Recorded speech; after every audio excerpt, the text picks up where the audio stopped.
Welcome back to another hot to trot episode of the Striped Sweater Podcast, where the best time to listen is all the time. I'm one half of your hosts, Tiny Tim, Zach Main. I'm here with... What does that even mean? My name is Little Peanut Worm, Alexander Beardslee. And for the first time ever, we have a guest named Jeff. Right. Hi, I'm Jeff, the incorporeal Garner.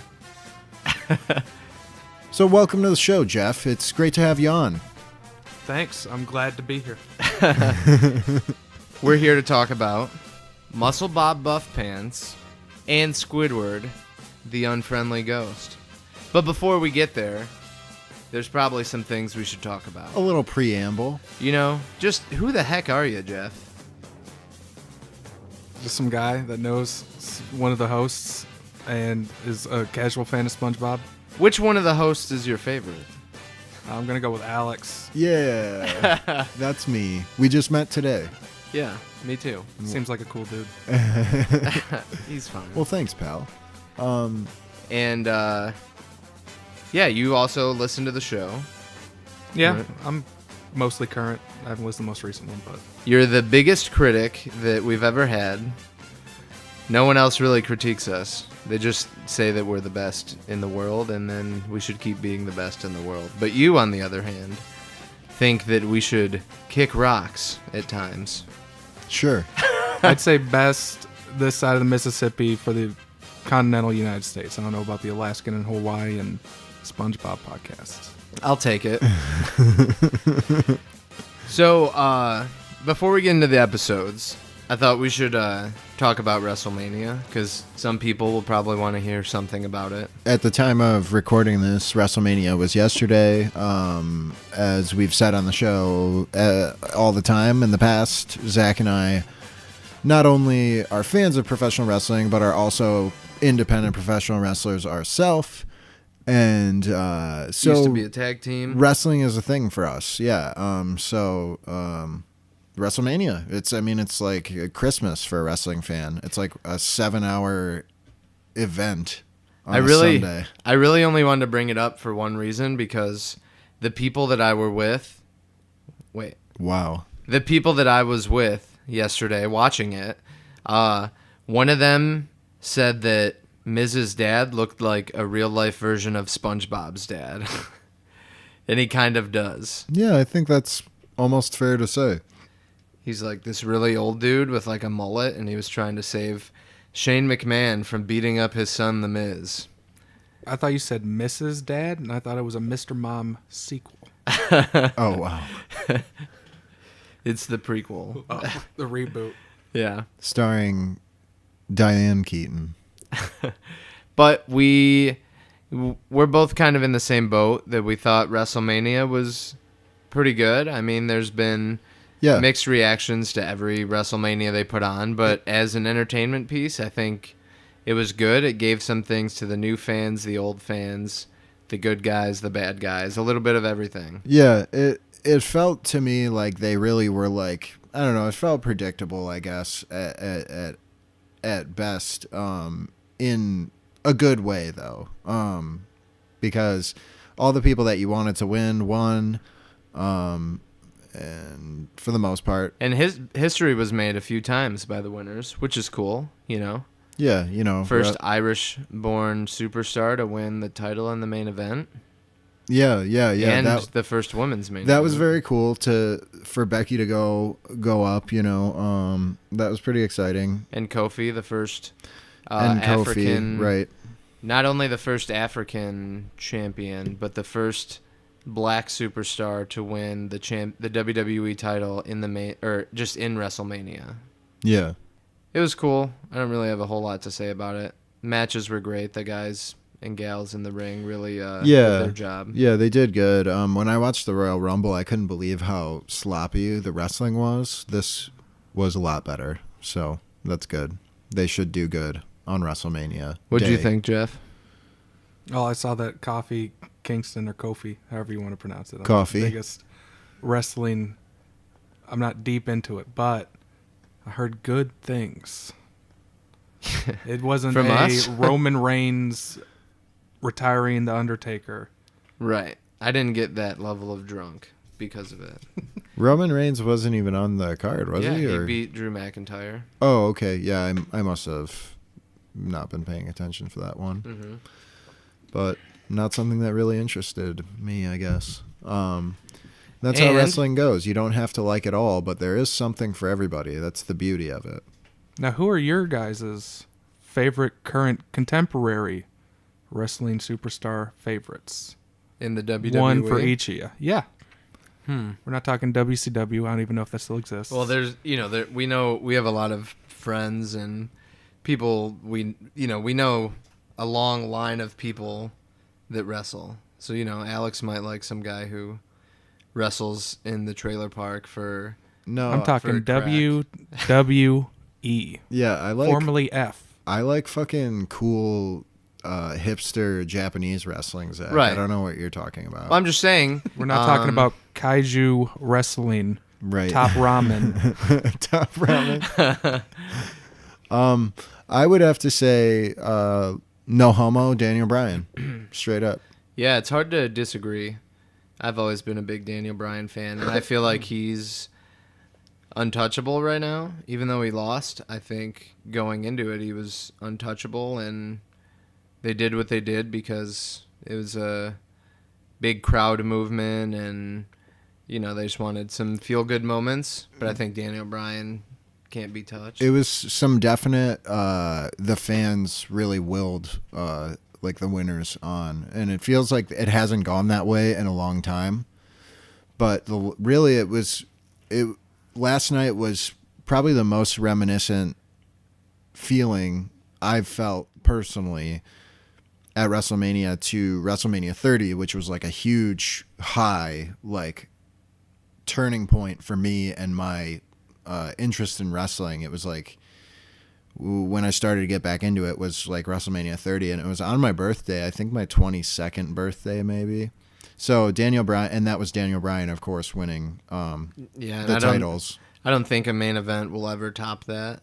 It was like, it was a really special thing. And I love Daniel Bryan. I think he's awesome, and we have the same gimmick now, which I basically stole from his old gimmick, and then he brought it back, which is my current gimmick now. And the last time I wrestled, people actually chanted Daniel Bryan at me, so that was kind of cool. Yeah, because you've been doing it longer than he's been back doing it. Well, I was like, I don't know, like, why you're chanting his name, he stole my shit, like. Yeah. And that is kind of the gimmick, because I do his old submission, and I claim to be the innovator of it, which is like, a joke that some people don't even get, and they think I'm like stupid. Yeah. And it's like, no, it's yeah, all, you're pulling one over on the marks. Yeah, right. And it's like, no, I'm smart, guys. Yeah. I get it though. I come off as a dumb idiot sometimes. For sure. I'll agree. I think that's enough jibber jabber about the old wrestling. Enough jabberjaw. So So you said Is that what he says? Jabberjaw? You guys remember Jabberjaw? That sounded like a Three Stooges. The shark? Yeah. Jabberjaw. Right? Isn't that how he talks? I don't know. I think so, yeah. Who's Jabberjaw? He was a shark. He played in a band?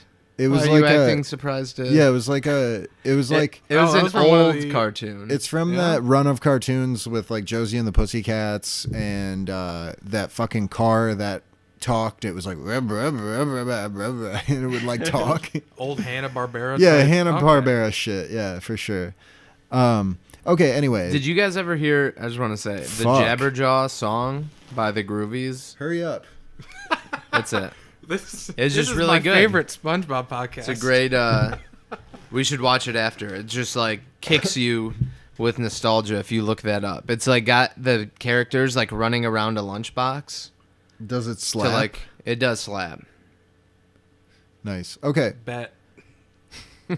Yeah, for sure, guys. So what do you say? Let's start talking about some SpongeBob episodes. Are you guys ready? Aye, aye, Alex. I hit the He aye. He said aye. We were so synced up. He gave a shout out. You didn't even hear me. He gave a shout out. But to you didn't Super say Monkey Alex, Ball. though. You know what? Foods are shaped like dicks. Bananas, hot dogs, ice cream. None of them. Popsicles. The best kinds.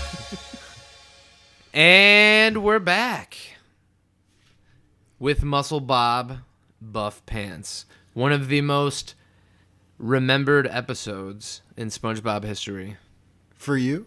For lots of people, I think. I mean, that's the general consensus. It's a very memorable one for me. But everybody remembers Big Arms. yeah, MuscleBob BuffPants first premiered on September 25th, 1999.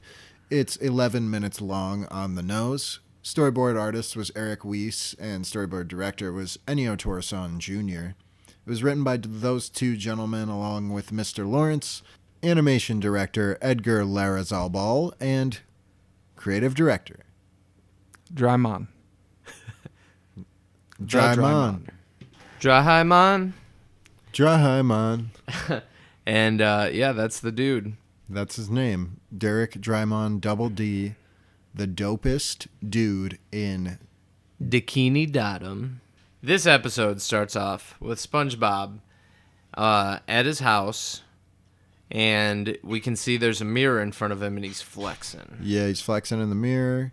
He's like grunting. He wishes to grow himself large and wide. That is his goal, as we find out. But there's a medicine ball hanging from a rope on the ceiling. He's stretching. Right, he just took some pre-workout. He's ready to get going. Yeah, He's got a pump going. He snorted a few lines of pre, you know. Yeah. Jeff will be able to tell us all the insider powerlifting talk. He's using Jack, old Jack. That stuff will make your heart hurt for days after you work out. Different than Jack shit, right? Yeah, or Jack V2. Or me off. It was banned in Canada. Or Jack's brother Beat. V2. Thought that was his uncle, and he was stuck on a roof. Well, someone's got to help him off. And what but it's about not going to be me. His little cousin Suck. So it's not a real SpongeBob, name. right? It's not his real name. Suck me off. So there's like a bar. Is it made of bamboo or was it made of steel? This one? No, it's like metal, but It was steel. At least it looks like it. yeah, Yeah, it's and got there's a pink bunny on it and a blue bear. Pink bunny has a bow tie on. no Yeah. knurling, no chalk. yeah. He's ready to go. He's just gonna raw dog this one, and he bends over to pick up the bar. He does not bend over. Oh, he doesn't? He pulls How does he that with reach his it? arms straight Oh. down to straight up. He rows the bar and then puts it over his head. That's probably why he shakes so much in the middle of it. Yeah, my legs hurt watching that. Yeah, so he has terrible form, which is kind of to be expected, but he does get it up, right? Yeah, he does, and just And he in time completes the too. rep. Yeah, Yeah. because he gets it up and then falls over. Obviously, it was one-sided. Yeah, one's... Is it a bear? I thought it was more of a dog. No, On the other side? It's... I looked. They had like a dog mouth. Maybe. Bears and dogs are so similar Yeah, they're the same thing. in real life. Literally the same exact thing. But Well, if we were judging that rep, I'd say it was completed. Once it's up and fully stretched. I don't care if he falls sideways. Yeah, His arms right. fall off. That was a completed. That's a 1 rep max for Yeah. a man SpongeBob. yeah, And that's he all, did it. That's all we've known him to really do in the past, anyway. Yeah, he's a one pump man Yeah. type deal. What? Yeah, 1 rep man. So he falls over, and then Sandy is at the door, just in time to watch him, see what his working out's been paying off. And she's like, "Howdy, SpongeBob." He goes, "Not too close, Sandy. I tend to get smelly when I'm pumping iron." And she's like, "Well, you're smelly." Well, and he goes, "Check it out." And then Yeah, and we he get a- shows his arm. He's like flexing, but it looks just like it literally just looks like a yellow bone. You can literally see the bones, and it like his skin is hugging his arm so tightly that you can see the profile of the bones in the inside. form of one of those hand-drawn paintings that we're such fans of. Indeed. for a hand-drawn sponge. Drawn and painted by hand. So now, he's got his workout room in the back room that says, I heart pain. But this one just has a heart on it and says smile. That's his motivation. Yeah, and along with the toy chest. Yeah, like a bucket full of other toys, and we see like a red giraffe and like a green elephant and stuff. And a moose. Yeah, and a yellow moose, yep. And then there's, he has his own workout bench, which is, that one is made of bamboo. Yeah. And it looks very soft, like cushiony. Yeah, it looks like he took just cushions and put bamboo on it and used it to hold up a bar. Now, one thing I noticed is that, so this show takes place underwater, guys. I'm sure we're all aware, in case you weren't. Mm-hmm. It hasn't Moose been aren't confirmed. down there. Giraffe aren't down there. Bunnies, dogs. Where is anyone getting these animals? That's why I was going to say that the giraffe was green or red or whatever it was, because... It was red. because, they don't know what a real one looks like, maybe. That's what I was thinking. Because... Let's see. We have had mentions to other animals. They're just fairy tales, but somehow they're aware. I don't know. They don't really have helicopters on the scene. Yeah, it is a good question. Like, how the frick would they know about that stuff? Probably they just discover the ones that drown in the sea that they live in. Yeah, they just see a dead carcass. Yeah. Oh, look, this giraffe's all red. But still spotted. Yeah, couldn't hide. He was still spotted. Howdy, SpongeBob. How's it going? Not too close, Sandy. I tend to get smelly when I'm pumping iron. Check it out. Well, you're smelly. All thanks to my state-of-the-art weight set. I don't want to disappoint you, SpongeBob, but you won't see any progress lifting those. Oh, really? That is, if you want arms like these... Huh? Or these. Or these.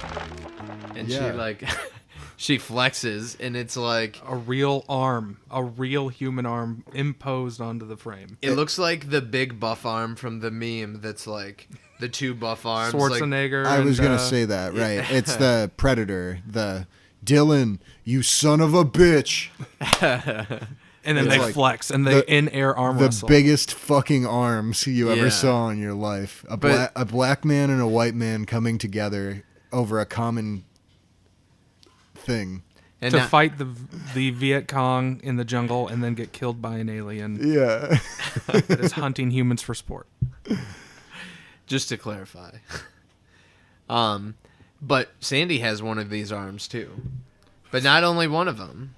She's got two of them, because she's like, arms like these, or these. Yeah. And then she does another, or these, even though she's not showing off new arms. A big back flex. Yeah, and you can see it rippling, like, her muscles rippling through the suit that she's wearing. Yeah. Well, for body comps, a full-on back pose is, like, one of the main ones. Yeah. You don't see any white spots, which indicates fat. And vascular. Crazy vascular. I'm surprised you can see it through the fur of a squirrel and her suit. Her veins pop so hard. Those are some, those are some fucking healthy ass veins. Very clear. But when she's not flexing, her arms are just normal again. So she's buff, but she's definitely a grower. She's not always showing. Indeedy dandy. He's like, well, maybe I could use some help. And SpongeBob, like, waves his arm like it's doing the wave on its own. Yeah, and she's like, well, if you want arms like mine, you got to follow my training program. And he's like, yeah, that'd be great, Sandy. And he has a flashback. Yeah, or a dream, yeah. So to speak, of him. And he's, like, super tall. He's like, completely humanoid, like, proportions, like, long legs, you know, like... huge chest, ripped torso and chest and like biceps, totally sculpted. Ripped. And he's just running around in a frickin' Speedo. The only part of him that's the same is right over the pecs. It's just his square body that's just now only his face. Right. It's just his like head. What we were talking about off air, how he has a body and he has a head. It's not all face. His body and face, he does later say, are the same thing. He says, "You're sitting on my body, which is also my face." Not a lot of continuity in the SpongeBob body department. Multiverse. Yeah, the SpongeBob body lexicon. So he's like dreaming. Yeah, he's like flipping patties, right? He's like laying in the bed, like same size bed, just over it, telling Gary goodnight. He's frolicking and jellyfishing. He's doing all this stuff. Yeah. But as a big buff man. Yeah. And he snaps out of it and he's like, "Oh, I can see me now." Right before. And then he's like, "That would change everything." That's what he says. Yep. And she's like, "Be at my place at 5 a.m. Whoa, that's early. Yeah. And she's like, "Oh, you'll need a water helmet," which is like, don't forget. Doesn't she say like, "Don't forget to bring one"? She just says, "Oh, you'll need one." Yeah. Which is So just she like, carried it with her to his house. Because the only place you ever need one is in her freaking tree dome. But she brought it all the way to his house.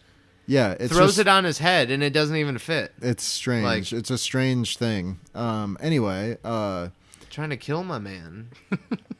Right. So it cuts to SpongeBob at the tree dome the following morning, presumably. And he is trying to do push-ups.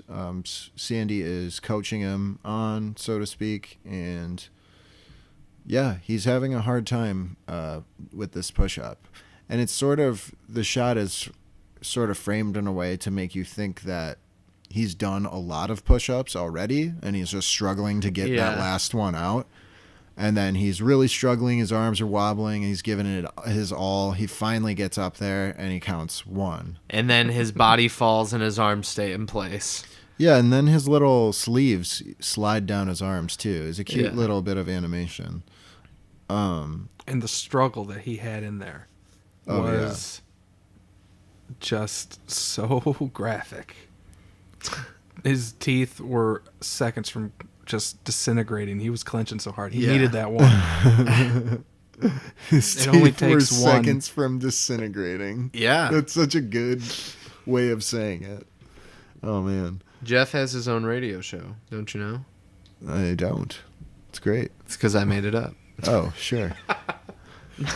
So then the next thing that they're going to do to work out is boxing. Yeah, and we see a ring in Sandy's tree dome, which is cool to see. But not a wedding ring.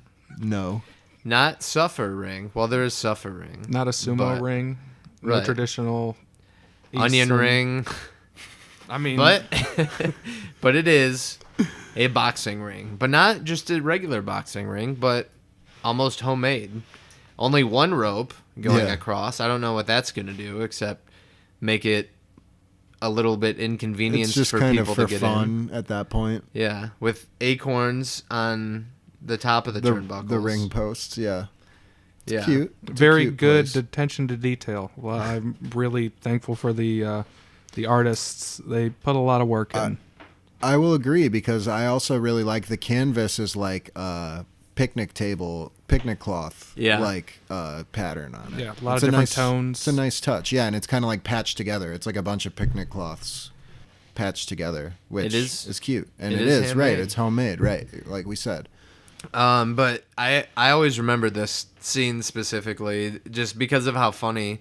I do, like, I always remembered a lot of lines from this episode. Yeah. But she's like, "Put your gloves up," and he's like struggling to even put his gloves in the air, his boxing gloves. And as he's like picking it up, he's like just struggling, and he doesn't really pick them up, but he goes, "They're up," and then she just punches the shit out of him. Yeah. It's his fault. Like, his eyes are closed and everything. He's just trying to be like, "Oh, I can do this." And they weren't wearing head protection. Right. They only do that when they karate. Yeah. Normally they wear protection. Yeah. When they fool around. And then Sandy's got SpongeBob on the treadmill. Right. Which is a hamster wheel. Even though she's a squirrel. Squirrel, hamster. What's the difference? Not a lot. And he's like running, and then wheel starts to spin too fast, and he's like hanging on the outside, and she's like feeling the burn, and he's like, I'm feeling something. Wow. Right? Because he's like spinning, and he's like only able to get a word in when he's like feeling on her something. side. And it's, to be fair, if you were hanging on to a thing that was spinning that fast, it would be a workout. Yeah, I don't think his arms are even hanging on at this point. It's just moving so fast, and the like gravity is just holding him to it. No. Well, so far, He's like stuck to it. This is a really good like workout program. It's body weight for the push-ups, and then upper body cardio and lower body cardio. It's a good starting point. She's honestly got SpongeBob's like, I'll help you because what you're doing isn't doing anything. Yeah. Until the next exercise. But this one ends with him being thrown against the top of the glass, and he just like slides down, and his arms don't at first. Again, his arms stay behind. Yeah. They detach from his body. Yeah. But yeah, I mean, obviously her regiment's going to work. Look at her.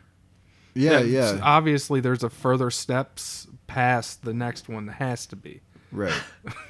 Yeah, this one looks mild, right? The next one that they're getting ready for is the best one. The arm crushers? The arm cruncher. Right? Yeah, correct. The arm cruncher.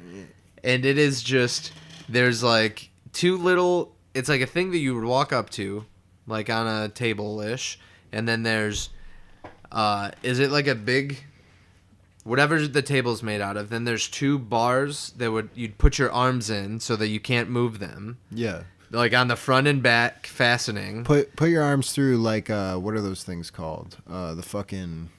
From the NSYNC. Stocks?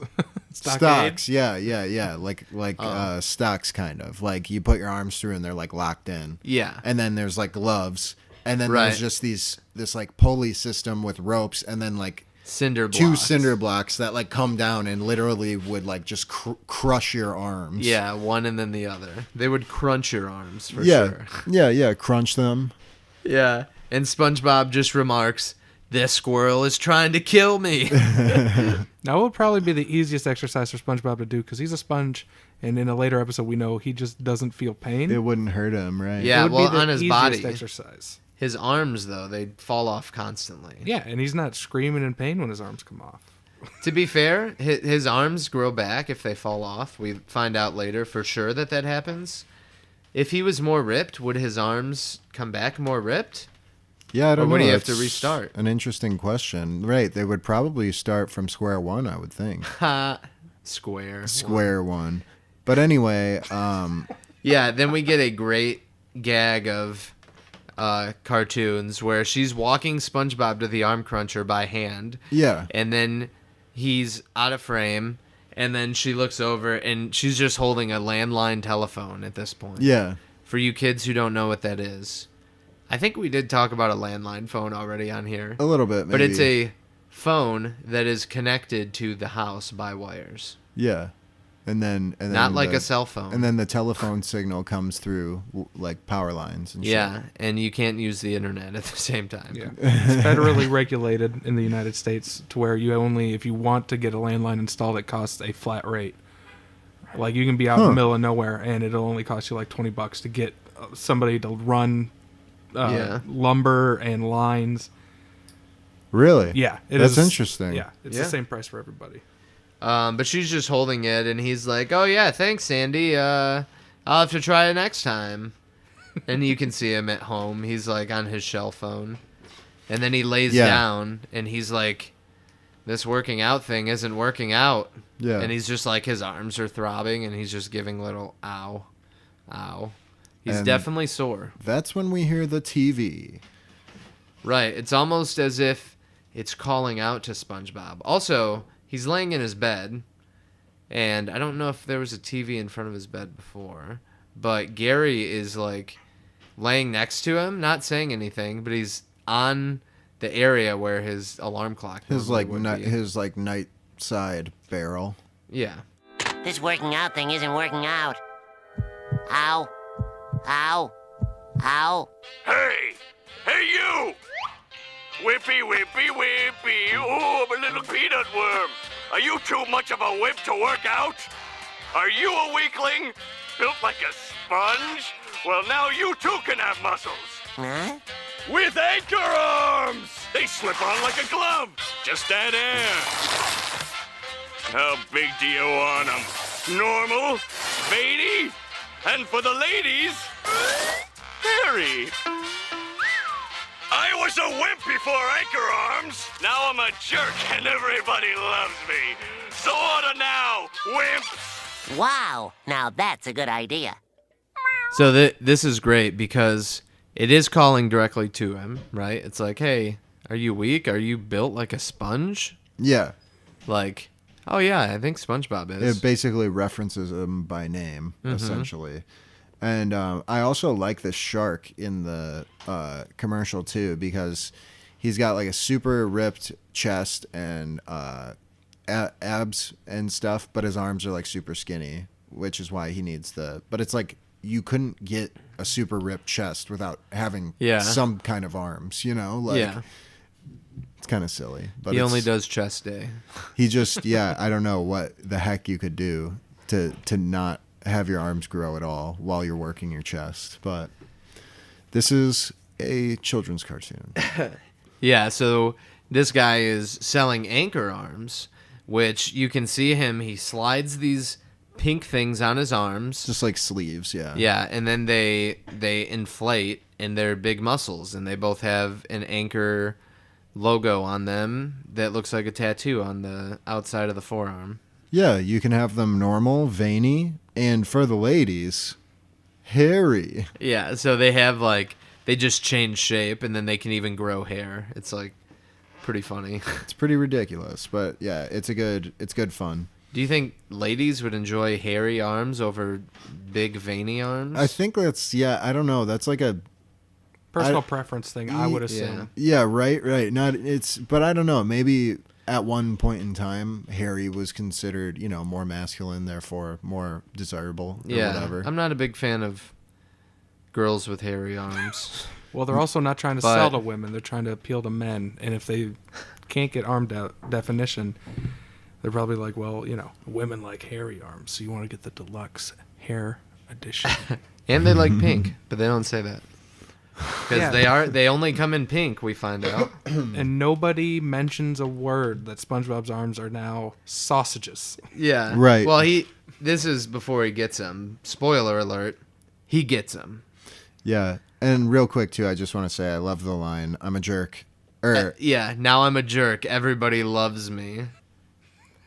So SpongeBob does get the arms, and you see he's going to order them, and then we see Squidward, who's laying out in front of his house in like a lawn chair, like a layout beach chair, and he's eating an ice cream, like a pink fudge poppy type ice cream looking thing. Yep. And he has a glass of iced tea or something next to him. Mm-hmm. And we just see a big shadow go across him, and he is so shocked, and he says, "Thun," which translates to SpongeBob, but as Squidward has his tongue stuck to the ice cream. Yes. Christmas Story style. Boom. Yeah. And or Dumb and Dumber. Indeed. No. So then Mr. Krabs is sweeping outside the Krusty Krab. SpongeBob walks by. Same thing. We see the shadow. Mr. Krabs gets all scared and hides in his shell, and then goes and hides inside the Krusty Krab. And he closes it, which is unusual for Krabs to do. But Yeah. He's super frightened by this sight that he sees. And then we go to Muscle Beach, which is the first time that has been named by we name. See a sign. And it does say muscle, as in MUSSEL. Yes. And although, ironically, that's where all the muscle heads, the jerks as SpongeBob would call it, go to hang out. Of course. The jerks.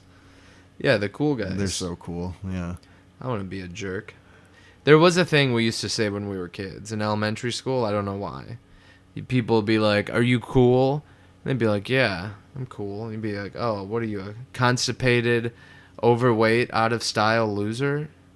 And then they're like, I'm a jerk. And they're like, yeah, you are. And you're like, yeah, I'm a junior high educated rich kid, which meant something in elementary school.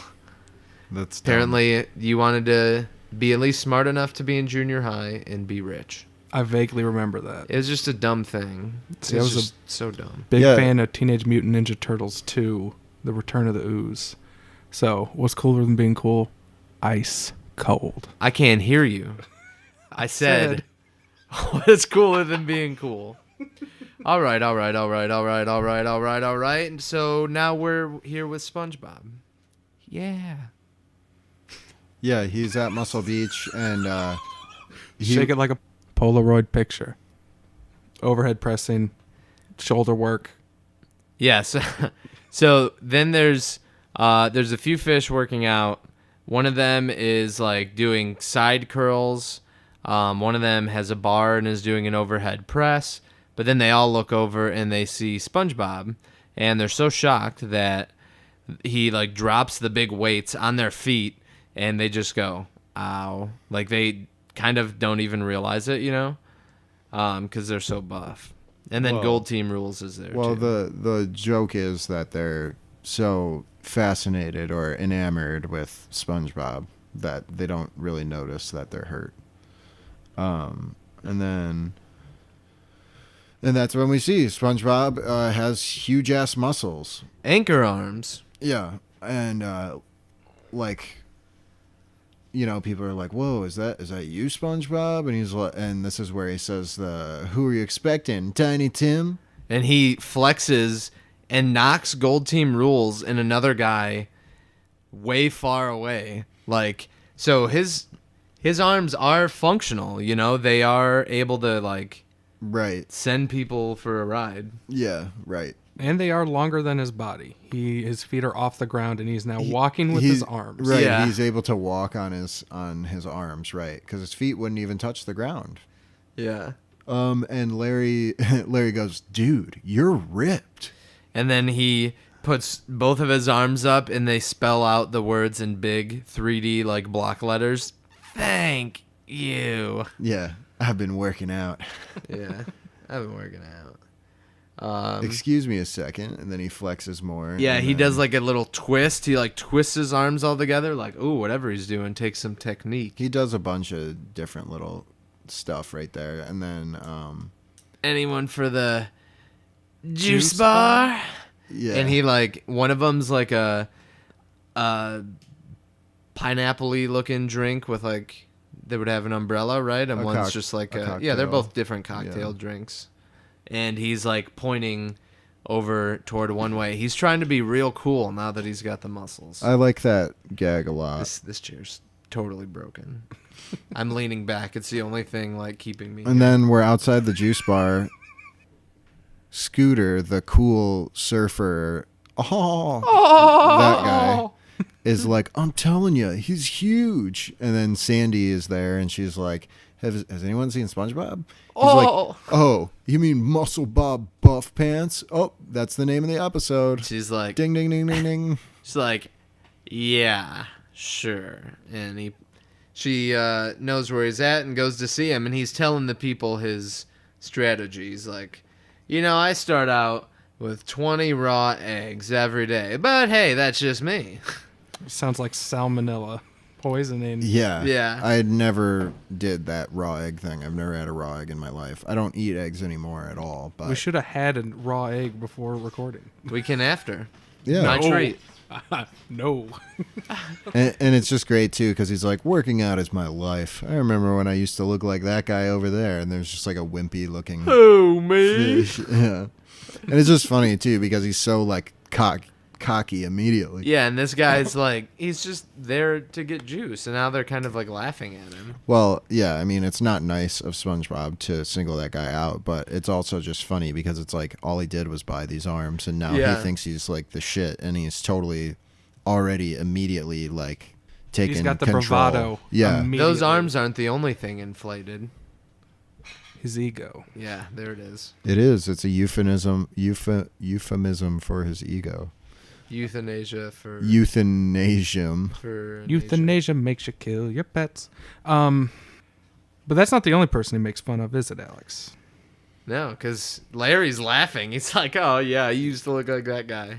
Yeah, And yeah. he's like, "I remember I used to look like you too." He like does it faster, you know. He's like, hit him with a zinger. Yeah, and he's like, "Fuck you, Larry." Yeah, and he's like, but that was a long time ago. And then the bartender drops the drink off, and SpongeBob tries to lift it up, but he cannot lift the weight of this drink. Yeah, but he like his whole hand, his hand is huge too. So he like completely grabs the glass too, and he's just yanking. Yeah, he's like with all his might, he can't get it. And then he tries to lift up the straw. He can't even lift up the straw out of the drink. Well, he changes form. He goes from full hand on the cup to 2 finger on the straw. If he could have whole-handed the straw, he might have got it. He might have had it if he whole-handed the straw, right. But I just love that. Like, he can't even lift the straw. It's hilarious. So what does he do to compensate? He stretches his lips all the way up to this tall-ass bar to have a few glugs of his drink. And he does. And he's like, yeah. Yeah, right. Trying to play it cool. His cool guy voice is kind of like, it's kind of dumb. But that's the point of it, obviously. Right. And then Sandy is asking him where he got his muscles. He said he's created his own workout routine that's given him amazing results. And then as he does, his like arm, his like big pink arm slides down, and you can see his sleeve and his little arm, and he's just like, whoops. And he holds it up in the air to like have it fall back down in place. He doesn't even really like panic at all, even though this is right in front of Sandy. He kind of is just like, oh, whoopsie daisy. He realizes and goes that on. Everybody in Bikini Bottom is just really stupid. Right. And it's funny too in the scene right before this, when he's in the juice bar, you can see like hints of his arms peeking out of the pink arms too. I thought it was kind of funny. And let's not forget, this is the biggest bar. Sandy is shorter than the bar, and she's taller than SpongeBob. She's shorter than she's like as tall as the bar stool that SpongeBob is standing on. Yeah, she's like looking up to him. Yeah, it's so bizarre. Yeah, that was a good catch from Jeff. He was like, how tall is this bar? And it was like, whoa, it is tall. So then Larry's like, so what's your secret? And SpongeBob's like, what? And he turns very square, and his eyes are square, and his holes are square. He just looks like completely strange. Yeah. And then Sandy's like, your secret workout. He's like, first I take my hand and I do this. And he does the classic armpit fart, which he's done before. It was actually one of the first things he ever did to win over Sandy as a friend, which is funny because they're not impressed by it right now. Because Larry's like, are you kidding me? Yeah, right. He says, do these muscles lie? Yeah. And then immediately after he says that, everybody looks all... it's almost like they're judging, is everyone else going to do it? And then they all start arm farting. Yeah. They're like, they want those muscles. All start doing it because they want those sponge gains. Yeah, with those kind of results, I mean, why wouldn't you incorporate that into your routine? Absolutely. It makes sense. Right, so Sandy decides that SpongeBob should put those muscles to the test. Right, because the big Muscle Beach anchor tossing competition is today, and everybody will be there. And right at that moment, the bartender, who is Tom, the chocolate fish, or the pizza ordering fish in different color, indeed, with a weird voice, says, "Here's your drink." And he sets the drink down on SpongeBob's pink hand, and you can see it deflates the hand. It sinks in. Yeah. And he's like, wait, he's like, I don't know about the Muscle Beach, this and that. And she's like, yeah, I'll go sign us up now. Yeah, she's like, you'll do great, dude. And he can't pull his arm out from under the drink because it's so heavy. The drink is too heavy for him. And he's like, no. And he's like trying to hold back, but she doesn't even care. And he can't slide his arm out of the arm. He has to keep the arm with him. Otherwise he'll be exposed. And this could be on his actual finger too. So his arms aren't that long. My big His issue actual with ones. that is that he could have drank the drink to make it lighter. I know. He did I it thought with the that other too. one. Just chug it real fast. Yeah, we know he has long lips. But it still might not be enough. He was Gotta panicking try. though. I mean, Yeah, this time he grabs it and his veins in the arm are like going nuts and he's trying to pick this thing up and he's grunting and he's like having a baby. yeah. And then it's funny because it keeps flashing over to Sandy, like who's just like, whatever, like First- 10 feet away or whatever she is. Yeah, she's right outside. Outside the bar, and she's just like, okay, here's a sign-up sheet. Yeah, the sign-up sheet is like, it's on a telephone pole and there's like a clipboard attached to it with names. Or with like a sheet. It's just an entrant list. Yeah. And then the place that you put it's in like a lockbox type thing on the ground. Right. It's like all of the people who enter this, like, we have to have it secure so nobody can remove other people's entries. It's pretty serious business, but I mean, it's a competition, so Yeah. What blows my mind is there's no prelims, there's no testing, nothing. This is the just sign right up. There's and not go enough for fish, it. really.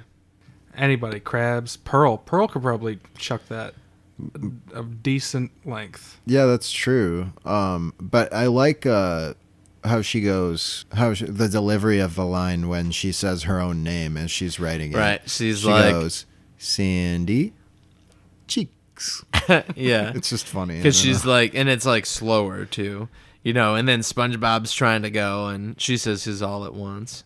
SpongeBob Squarepants. And SpongeBob is like increasingly like still struggling, trying to get out there to stop her. And at this point, he's just trying to pull himself now. He's not trying to lift the glass. He's just trying to pull his hand out. Yeah, and he's like, wait, Sandy, no, wait. And she's like, okay. And then she drops it in, and then Tom picks up the glass off his hand, and he goes flying. yeah, so he And he goes flying. smiles, too, like he knew what was going to happen. Yeah, he knew what he was doing, right? And then he slams into the pole, and she's like, it's okay, SpongeBob. I already signed your name in. Oh, gee, thanks, Sandy. Yeah. I feel so bad for Sandy. She's so sincere, sees that he makes these big changes. Yeah. And, Sandy's a sweetheart. She's just trying to let him show it off. Yeah.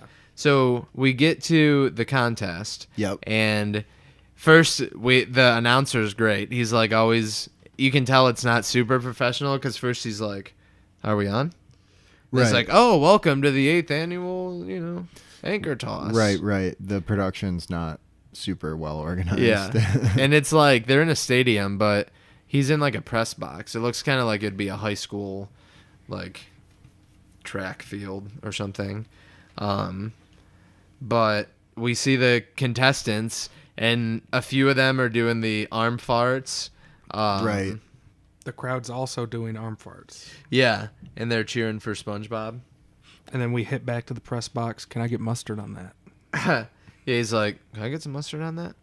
Oh, well, first up, we have Don the Whale. Right. He's like trying. What? I was just going to say, I forgot to mention, at this point, when they show all the contestants, SpongeBob, like, looks nervous, and he blows up the arms even more with his mouth. Yeah. Oh, yeah. And on top of that, he must have got a cheaper model. That one does not have the sexy Harry. Well, he's just not wearing it. He I hasn't. guess. Yeah, I mean, he just never said it to Harry. I don't know. You Well, think he would? it shows the dial for the different settings, and there's no Harry on it. Oh, maybe he skimped out. It goes from heavy to jerk, and that's where it caps. Interesting. Yeah. Well, he's not maxed out yet. He just blows it up a little bit. We don't get to see the meter at this point. So then first up in the competition is Don the Whale, which that's the first time he is mentioned by name, but not He's the a first killer time we've whale, seen though. him. Yeah, an orca. So technically a dolphin. And anyway, he throws the thing, it lands, the measurer comes up, he announces 200 yards, the crowd cheers. 200 yards! And then we get some fun gags here with this guy, because then we get the let's see the instant replay, and then boom, yeah, it's like another anchor lands right next to the one right on top of the guy who just measured the distance. Yeah, almost as if Don threw a second one the Right. exact same. Right. And then And then Larry's up. Larry's up. He tosses one. It doesn't appear to go much further, but it looks like what happens is it's going to land on the guy, so he runs out of the way, the measurer, and then all the way follows. to like it looks like he just runs to the side of it. Right, and then it follows him and lands on him, and that is 210 yards. So Larry is in the lead, and then here is Sandy Cheeks, and she tosses it up in the air and then karate kicks it. And the guy measuring starts to run backwards and then run around in circles. You can see the shadow of the anchor is following his every move. And he's way behind the other anchors. Yeah, he's really trying, but he's trying to get away. It's not going to work out. It nails him. And Sandy and SpongeBob are both watching kind of with smiles on their face. Yeah. And then it hits them and they're kind of like, ooh. Yeah, and then that one was 510 yards, which is a full... That's over 2 football fields. 300 yards more than Larry. Yeah. That's crazy. And she kicked it. She didn't even use her hands to throw it. Yeah. Seems like it'd be cheating. Like she did throw it, but then she hit it as well. Yeah, it's kind of a weird thing. But anyway... SpongeBob's turn. It's SpongeBob's turn. It's SpongeBob turn. It's so funny. And the crowd is doing the arm farts, and they have signs that are cheering for SpongeBob. And he's going to go. And he, like, jumps up to the top of the anchor, trying to maneuver it. He can't move it at all, but he jumps up in his own weight, like, brings it down on top of him.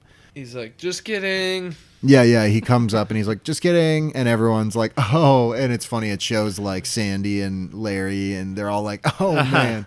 And I love this line. We get a great Sandy line. Just kidding. Just kidding. That SpongeBob's funnier than ears on an acorn. Because that would look funny. It would be a very funny look. Yeah. It would. Or horrifying. Horrifyingly funny. Yeah. And he's like, SpongeBob's trying to get it together, you know. He's starting to believe in himself a little bit. He's like, you know what? I'm no wimp. I'm a jerk. And then he blows his arms up a lot. Yeah. I love how he's just publicly blowing them up too. Like in front of a packed like crowd event. And nobody notices. It's just funny. Yeah. He's just like, oh yeah, no, don't mind me. Just fucking, you know, juicing, kissing my biceps over here. Big Papa Pump over here. Yeah, putting in old oxygen-infused blood, you know. So he's really struggling to like just lift it out of the sand now. And as he does, because they're so like inflated, first his nose becomes giant and he's like, huh? Like it inflates and he pushes it in because the arm deflates at the same time. The air starts to redisperse itself basically throughout his body. Which his eye gets giant, his tooth gets giant, his butt. Yeah, and then it like keeps cycling between them. The air keeps redispersing itself like crazy. Everyone in the crowd is like, "What the frick is going on, dude?" And then eventually they get real huge. Yeah, but first it all stops. Like it's cycling, and then stops, and it's normal. And then gets huge, real huge. There's a quick beat where it stops, and then real huge explosion, overpowering over the competition. I'm towering. And you see the arms explode, and they kind of like float down to the ground, and they're making like a. I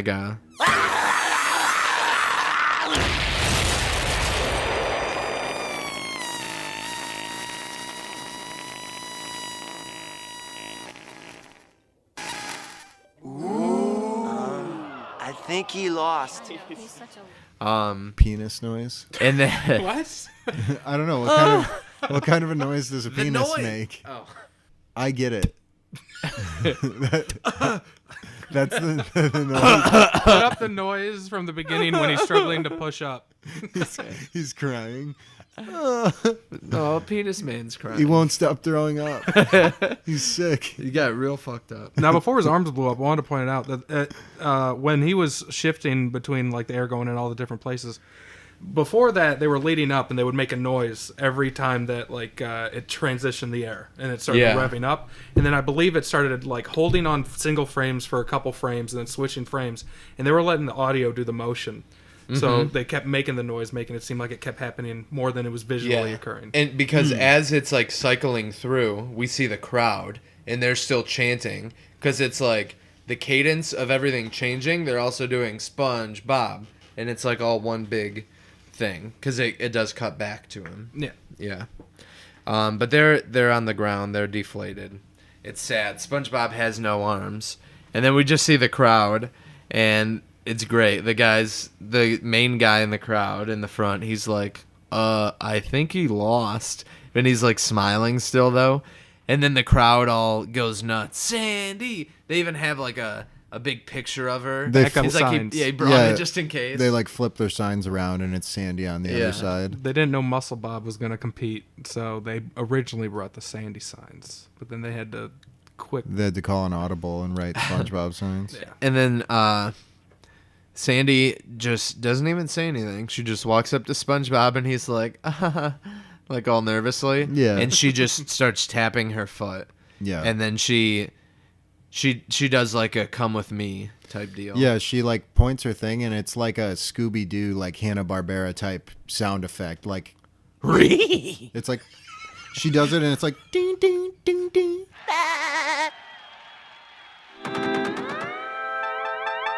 Ruh-roh. And then Jinkies. we are in the tree dome, in the tree house, and 98. We hear SpongeBob 99. Counting, and 100. we assume he's doing some kind of exercise. We just see his face. Something more his level, probably. And then she's like, I want 100 more. And then he's like, oh, it hurts. And then we see he's holding the TV remote, and he's sitting on the couch in front of the TV, and he begins counting again. And he's just he changes the channel. He's just hitting the channel up button or whatever it is. Yeah, that's how you can count.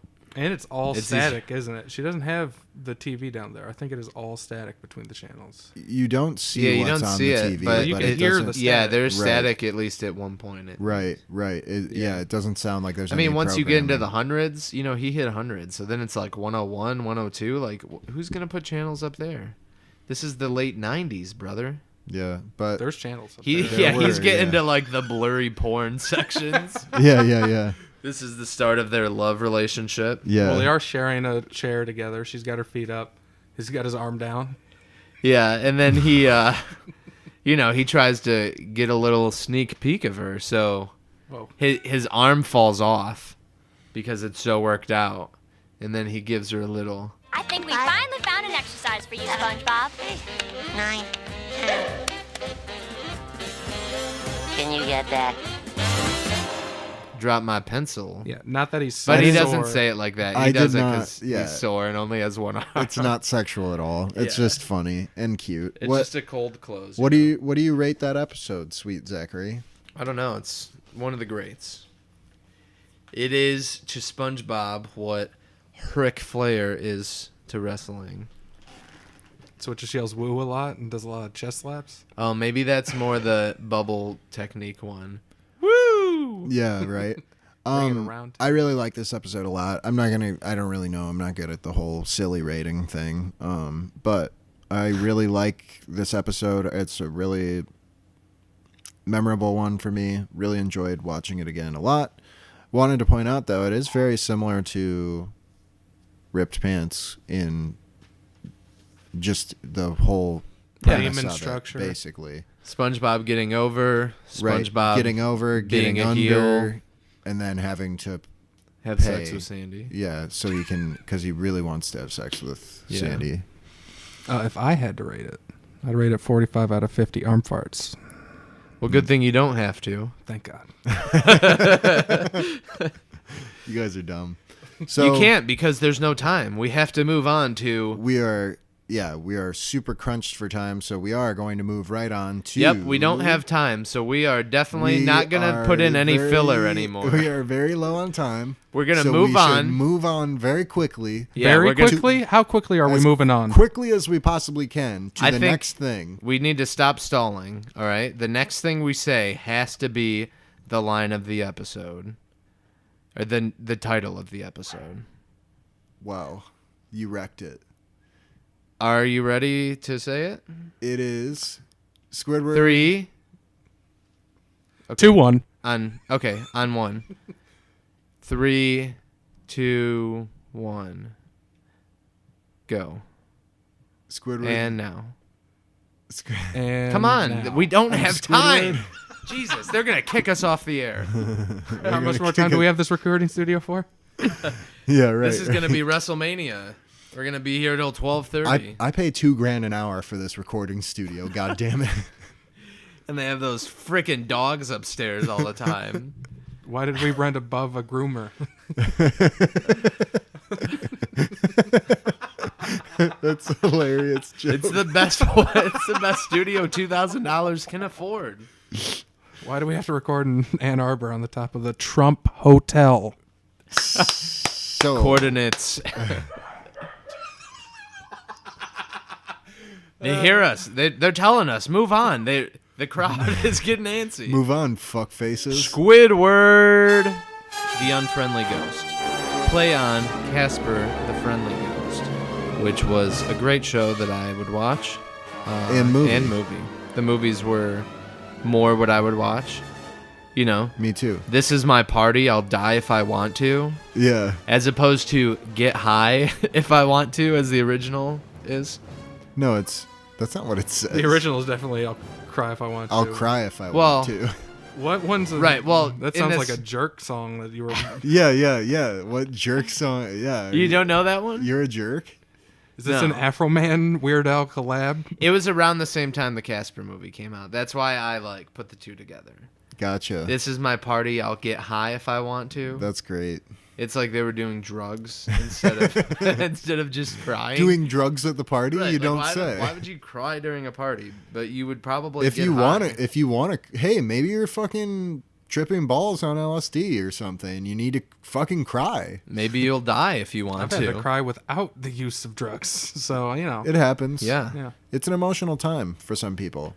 Anyway, this episode's 11 minutes long. Storyboard artist was Aaron Springer. Storyboard director Sherm Cohen. Written by them two along with Peter Burns. Animation director Fred Miller. And creative director Double D. Wet Lady. Wet Lady, indeed. The wettest lady in all of Euphrates. What the fuck? So it starts with Squidward saying, "Have I told you how beautiful you are?" And we see Squidward. But not just any Squidward. It's a wax Squidward. Indeed. He pulls the eyes straight out of the wax Squidward. It's horrifying. Yeah, he pulls the eyes out. He's like, he's admiring it, but he's also kind of fixing it a little bit as he goes. And he's like, now that I've been immortalized in wax, and I've conquered all artistic media.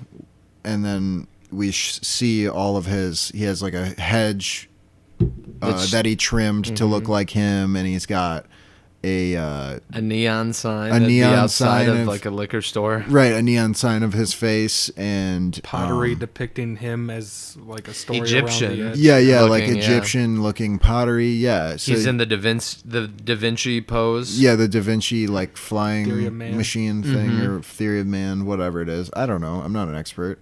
I don't claim to be.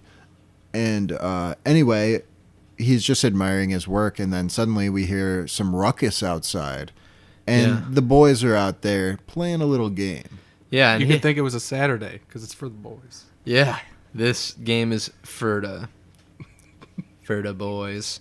So first we get SpongeBob yelling "hike," and then he runs one way. Oh, also, before we see what they're doing, right? We see Squidward next to his sculpture. He's like, "Oh, your eye's a little crooked," but then he puts it, "It's perfect," and then. He's like, "Come on, why don't you smile?" And then there's ruckus outside, and it like knocks the whole house. And Squidward looks mad, and then the wax figure's face also turns into a mad face because like the gravity pulls it down from it shaking. So he yells "hike." SpongeBob runs over to this like stalk of bamboo or coral. I think it's coral. And he's carrying a rock over there while Patrick is blowing chess pieces on a chessboard. Granted, he is making a legal move with the tower. Yeah. So then he, SpongeBob drops the rock next to this thing, and it breaks. And he's like, that's 3 points. And he starts to climb the coral. He's like, 1, 2, 5. He's just, everything is so random. And then he flips upside down, and he's like in the top of the coral, and then blows a bubble, and out comes G7. G7! King me! And Patrick starts running towards him, says, King me. Throws the chessboard, right? He runs into the coral thing, and then, he falls down on his bum, and he goes, I lose, in like a happy kind of way. Like, I win, but he says, I lose. Also, he runs through the G7 bubble. Don't know if that's worth more or less points, but he does. And then he does a double hand catch of SpongeBob's bubbles and bubble wand. Uh-huh. Yeah, that's... Those float into his hands. Yeah, he's like, crazy. I lose. And then SpongeBob has to let him down, but it's not Tuesday. Tartar sauce. Yeah. It's like he wanted to lose, and Squidward's watching the whole thing from his house, and he's just like, what the fuck are you doing? I love he says he doesn't say that, but I thought he did. Essentially, but I like what he does say. He says, "What are you invertebrates doing?" Which is just funny. Yeah. And he's like, and they're we like, don't know. "We don't know." Hey Patrick, do you know what time it is?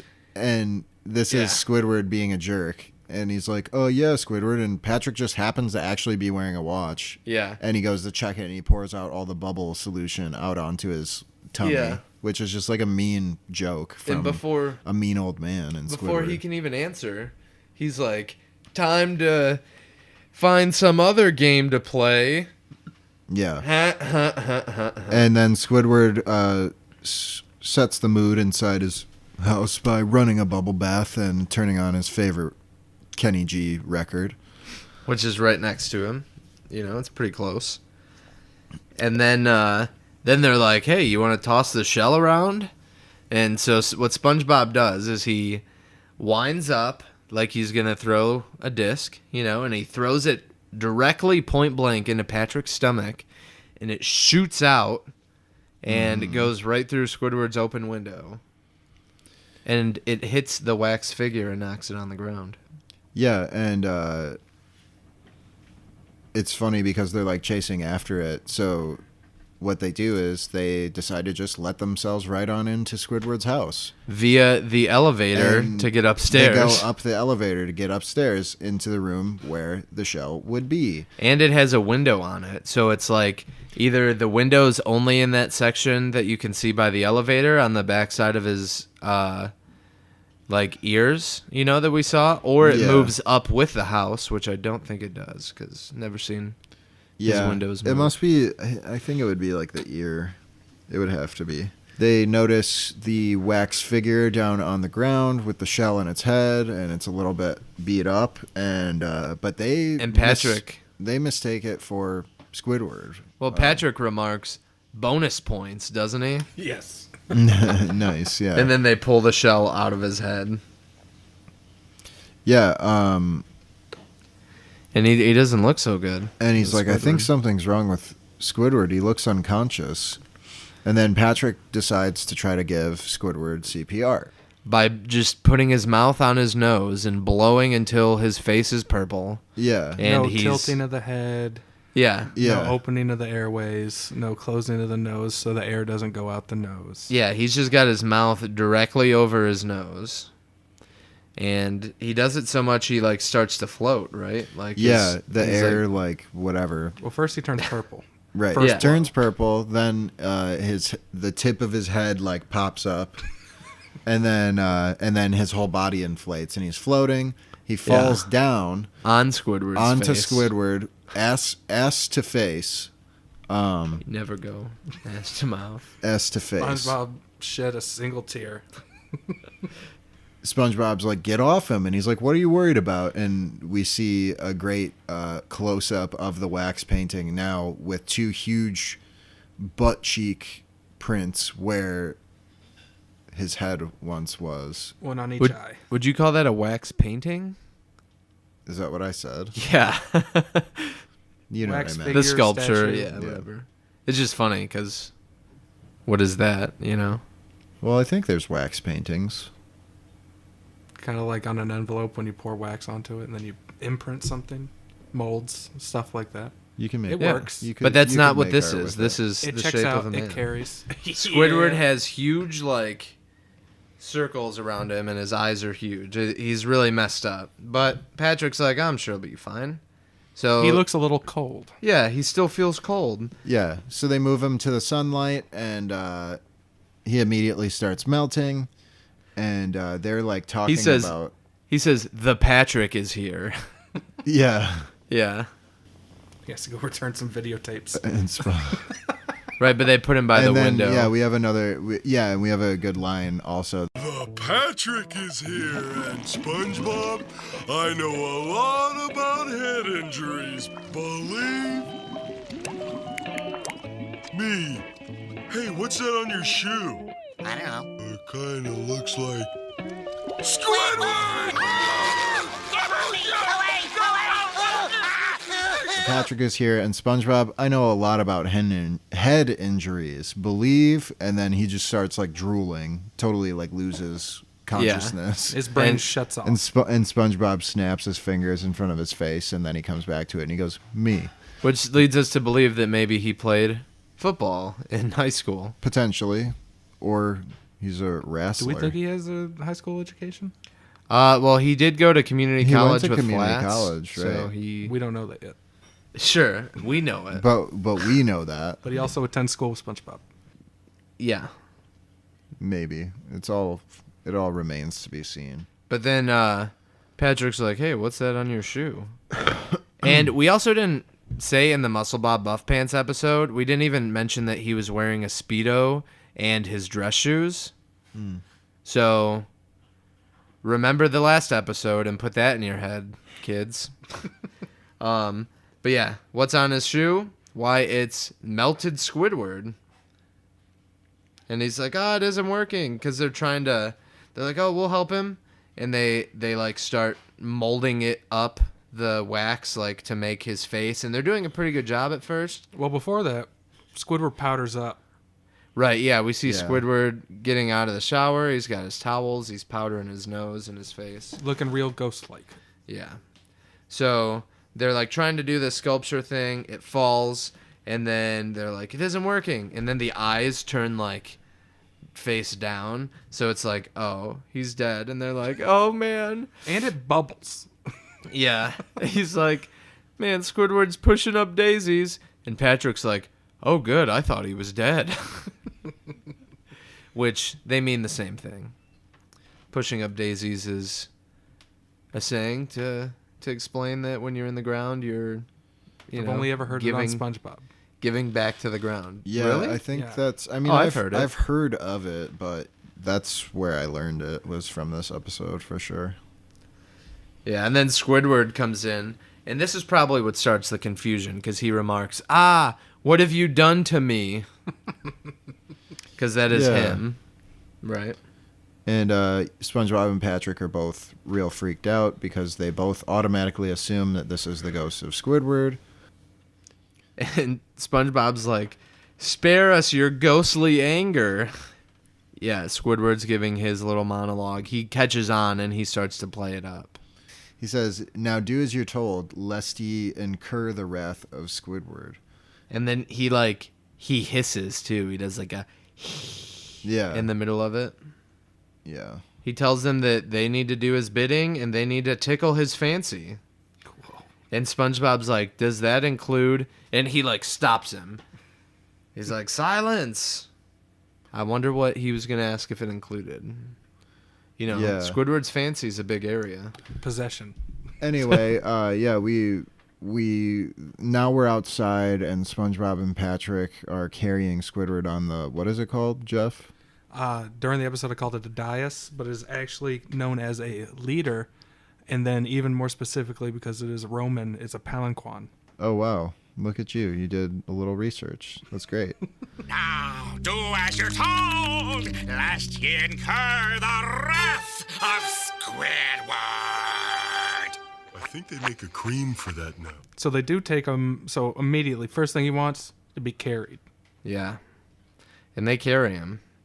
They're carrying him around, and they're struggling. You know, we just learned that SpongeBob's a weak little dude, but apparently he can hold half of, like, the front half of Squidward's. Well, he can also carry rocks. He can crack rocks, and he can smoke rocks, and he can also smoke crack rocks. Throw with enough force to where the ricochet goes up like 30 feet into the window of Squidward. So he's been working out with Sandy, for sure.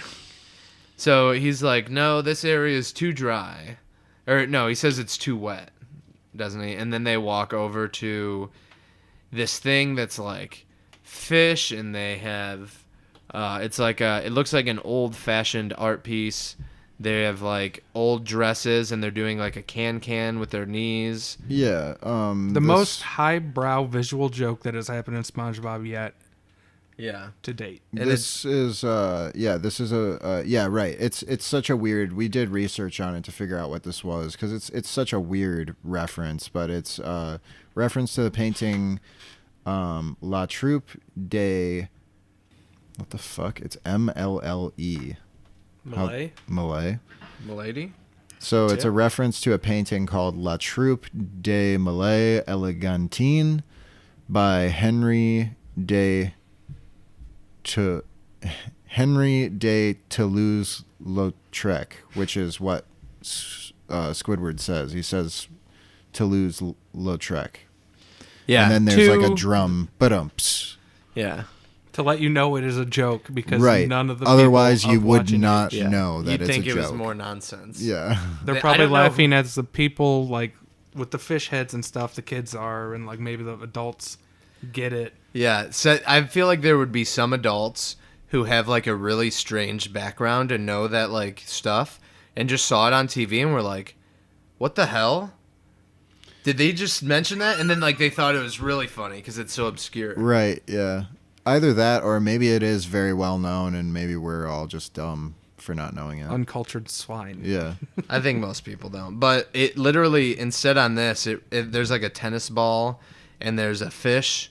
The fish all have legs instead of like, what, they're dogs in the original one? No, they're just people. Oh. Well. And then it says something about French fries and... Pomme de frites. And like, I play tennis. Yeah, there's just silly nonsense French little blurbs on the bottom. Yeah, so they just walk into this, and it's like, you know, almost like they're in a different dimension just for this joke. They come in from the left, or they come in from the right going left. They go off the left side of it, and then they end up back on the other side of the screen, like they went through a portal to the other side, and then they make it to where they can't walk anymore, and they fall down, and Squidward's like, perfect.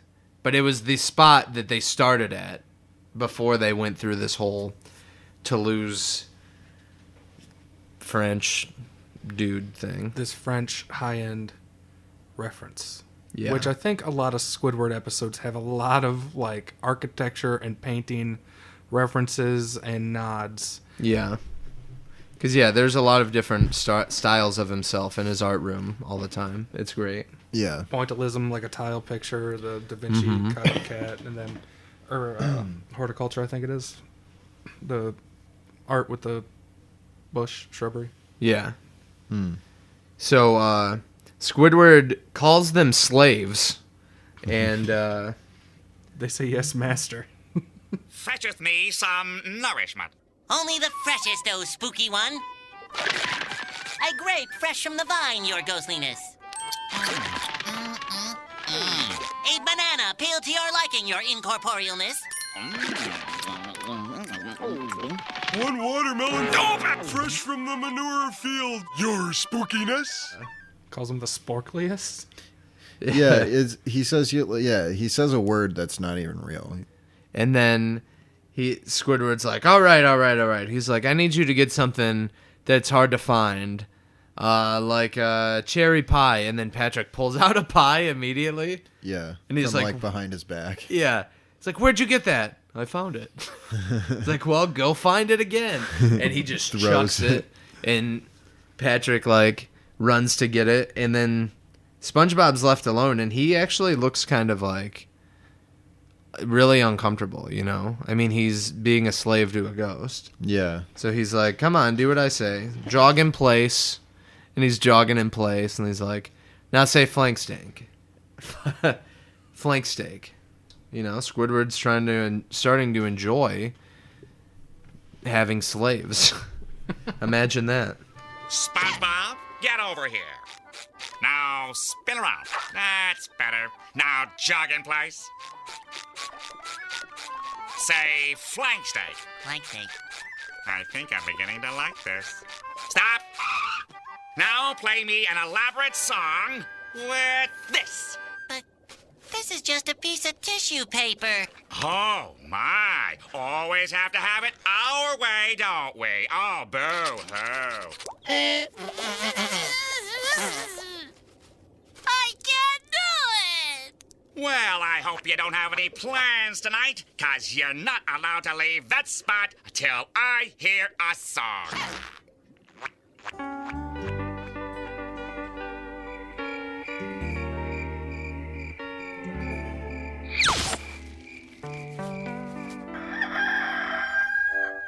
Right? And SpongeBob just sits there, and then it becomes dark, and he falls over, and then it becomes light, you know? He just can't. It's impossible. Yeah, so comes back, and he's like, did I say he could lay down? Yeah, because he's laying down, and the tissue paper's over his nose. As punishment, he's like, you got to go clean out my, like... my back room. Yeah, and Patrick now walks into frame, and he's like, found that pie. And he's like, great. And he just takes it and throws it into his face. And he says, thanks, master. Yeah, thanks, master. And then, like, when Squidward marches off, Patrick remarks, this is fun. Because he didn't have to stand in one spot and try to... Well, I guess SpongeBob, he was like, no. He just laid there. But I'm sure Patrick, he'd have tried. It'd have been in shreds of wet paper by the time he was done. Yeah. Yeah, so this one, I never understood this. It's just kind of a funny thing. I always was wondering if it was a reference to something or what the real joke is, but they're inside Squidward's house now, and SpongeBob's like, Patrick, are you ready? He's like, yeah. He's like, and we see Patrick, and we see his back, and he's down at the other side of the hall. He's like, what? Well, it's this way. And he, like, takes him a minute, and he turns around, and he's like, oh, coming. But it's like, it really, we were saying earlier, too, I think it could just be, hey, this episode's like 10 seconds short. Like, just throw this dumb thing in. Yeah, because it doesn't do anything for anything, but it is fun. And and it's good Patrick stuff, you know? Yeah. So then they go into Squidward's, like, back room. It's like a closet. And he's like, how are we going to fix all this? And there's, like... a packed shelf stuffed with just junk. Yeah, there's like trophies coming out of it and just general. I think there's boxes, sporting like balls and stuff. And he's like, well, first we just tear this wallpaper off, and SpongeBob tears the wallpaper off.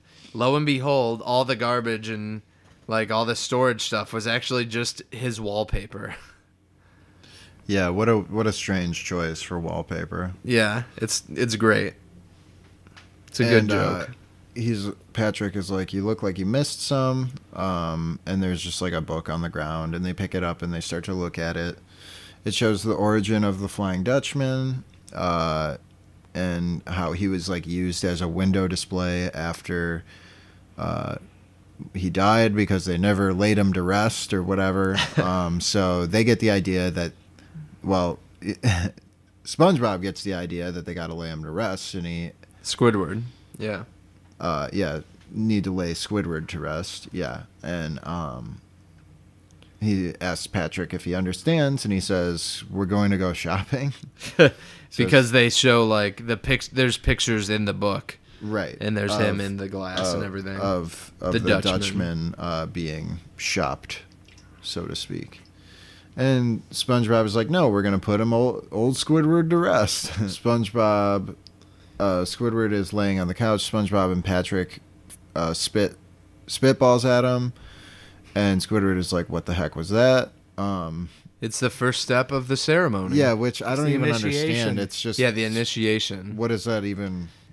I don't get it. It's like they're, like Egyptians had like a sacred thing. Like, this is what you do, and then it sends them to heaven. I think they're like... they're making up their own one, but they're so dumb, they're just making... nonsense. Okay. And one thing not mentioned is that ever since the first time we saw Squidward as a quote-unquote ghost, he was like covered in baby powder, like off-white, and now none. He's just wearing his bath towel and his His skin is like back to normal color, and nobody notices or says anything about it. I noticed that too. Right.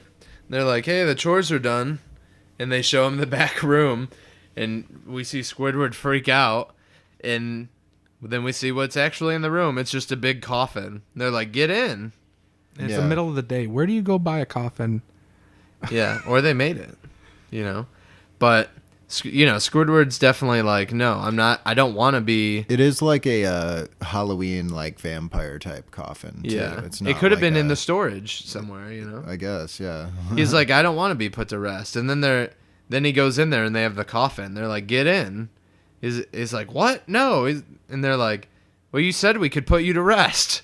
And he's like, no, I didn't. Yeah. Get out of my house. And so he pushes them outside, and they're like, now what? Well, doesn't he go to look out the window, and he sees them with an open grave, and SpongeBob, the weakling, is etching by hand a tombstone. Yeah, and he's like, how's this sound? Here lies Squidward. You may not remember him, but... And then we see Squidward freaking out about That's when Squidward interrupts him, and he tells him to knock it off. Knock it off, cut it out, and then SpongeBob's like... but the mourners are almost here. Yeah, and there's like a bus there, and then... also a pipe organ. Right. There's like an elaborate ceremony that was going to be held, and Mr. Krabs is like, oh, Squidward, we all came as soon as we were sure that you were dead. Yeah. I wrote, here lies Squidward. You may not remember him, but he's... Oh, hi, Squidward. Does this look deep enough? SpongeBob, cut that out! Oh, look, the mourners have arrived. Oh, Squidward, we all came as soon as we were sure you were dead. And some of the fish are like just regular fish, too, Sandy's also there. Mm-hmm. Yeah, and Squidward's like, are you trying to put me in the nut house? And he goes, no, just into this hole. Into this box, doesn't he say? No, hole. Or hole? Oh. Yeah. Right, it's great. No, I don't want to put you in the nut house. I want to bury you as you stand. And, well, also, he wouldn't understand why Squidward would be in any position to go to the nut house here. Only Squidward knows about that. But then he says, I have a confession to make, and he removes his nightcap. Squidward does. To reveal his bald head. You're bald? No, I'm not bald. I'm alive. And it's funny because he is bald, but he says, no, I'm not bald. But I'm alive. Yeah. Well, he does order SpongeBob just to get the people out of here. Yeah, and he's the mourners. Get the tombstone out of here. Get the people out of here. Go home. And they're still like, but master. And he's like, I'm not your master. I'm your neighbor. Now stop. Do me a favor, and please stop doing me favors. And he's like, and he says, as you wish, master. Yeah, but he does actually shoo them off, right? Because he's like, tell them to go away, and he's like, but, and he's like, do it, and he's like, go home. Oh yeah. That's a great line. Yeah, just like, go home. Yeah, and they all just leave. They all leave. Yeah, and they're all like disappointed. Right. Oh. They're all bummed that no one's dead. Yeah, so they keep calling him that, and then Patrick's like, too bad he never got to go to the great beyond. Wait, Patrick, what'd you just say? Patrick, say that again. That again. No, the other thing. No, the other thing. No, what you said before when No, what you said before when you... Never mind. I've got an idea. Never mind, I got an idea. So now their idea, we can see Squidward, he's like sleeping outside this time on his chair. And we see like a bubble like trying to make its way into frame and then not. And he's like, Patrick's like, blow harder. And then we see the bubble fully engulfs Squidward. And then it starts to take him up into the air. And they're like, we did it, hooray. And Patrick's like, happy trails. There he goes. Isn't he beautiful? How high is he going to go? All the way. All the way, Patrick. Up to the great beyond. They're like so proud of themselves. Yeah, and right as he's like leaving the water atmosphere, he's like, Squidward's still in the bubble. And Patrick's watching from binoculars. They're like, he's in a better place, and he's just like surrounded by seagulls. And real he like life. Yeah, real life footage. And he like cries for help, but we can't tell what he's saying because it's gargled. Garbled by the bubble. Muffled or whatever. Yeah. Mufflered. So then they say, "You're welcome." Yeah. And that's it. He's on the other side now. Yeah. He's in a better place. Turtleneck. Light beer in a thin ass chain.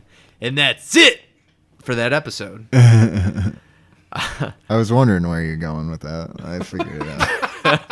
Yeah. You know, in case I spilled something on it. Like some light beer? Yes. You can tell by my turtleneck and chains that I bone. Anyways, great episode. This one, I don't really, like, I remembered it, but I didn't remember it being as, like, funny and iconic as it was watching it again. It's funny. I seem to remember, or I seem to, like, picture this episode as being, like, a later episode. It doesn't really feel like a season 1 episode to me, because, I don't know, I remember this one fondly, and remember, like, I like it a lot. Jesus. I really like the joke with the watermelon and like Patrick sitting on the wax.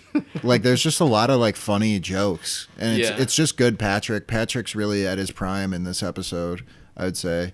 And yeah, good stuff. I feel bad because immediately after watching that episode, I forgot everything that happened in it until we were talking about what happened in it. That's kind of how it goes. Compared to the MuscleBob, where I remembered almost every scene. Yeah. Right. I remember some of the beats, but as far as like the full story arc, like there were some things that were missing there from a 8-minute episode. Yeah. So, thanks so much for listening to our Striped Sweater podcast, gang. We release new episodes each and every Wednesday. Just like Jenna Marbles. And every episode covers 2 episodes of the SpongeBob SquarePants television show, as you're probably well aware, but I feel like I should say that anyway. My name is Alexander Beardslee, but you can find me all over the internet at ASHTONWAGANDHA, Ashton Waganda. That is my alter ego. You can find me at that moniker all over the internet, so go ahead and do that. Zach, what are your social media stuff that you say? Zach Main, totally red _ Zach, mystified. And then we have Striped Sweater Productions at Gmail. We got YouTube. We got Facebook. Yeah, like us on Facebook, y'all. Leave us a review on Apple Podcasts, too. Please and thank you. That would be great. We would love that. What about our pal Jeff? Do you have any plugs you want to pop in here at the end? Jeff Abomination on Twitter, Jeff the Abomination on Twitch, and Creamy Daddy on Steam. Nice. Check out Creamy Daddy. I like that. Where does the name come from? A different podcast. Okay. We don't talk about other podcasts here. Yeah, it's D&D related. First rule about Striped Sweater Podcast. Don't talk about other podcasts. Or we'll fucking kill you. It was a campaign where they had to fight their dads, and the only way for them to become able to take damage was for all of them to start crying. I'll shove my foot down your throat so far until your shit's in my shoe. That is definitely not the right line. My foot, your throat. I got to match. I will cut your balls out and your eyeballs out, or your eyeballs out of your eye sockets. And I'll put your eyes where your balls were and your balls in your eye holes. How about we just fucking skedaddle? He's not coming any closer. We're also big fans of Tenacious. Yeah, I like that film a lot. We actually have matching ass mark tattoos. Yeah, mine says Tanakh. I have ass mark too. Yeah, I'm gonna have ass mark too. All right. Well, this has been the Striped Sweater Podcast. Thank you all so much for listening. I have to ask one gentleman a quick question, though. Jeff, if you had $1 million and you were on a pirate ship, what would you do with a drunken sailor early in the morning? Yeah. Put him in the scabbard with a hose pipe on him. You wouldn't dare. I wouldn't dare. You wouldn't dare because it's funny. You guys are dumb. All of you. That's the bit. All right. Thanks, gang, again. Peace. See you next week. All right. Later on.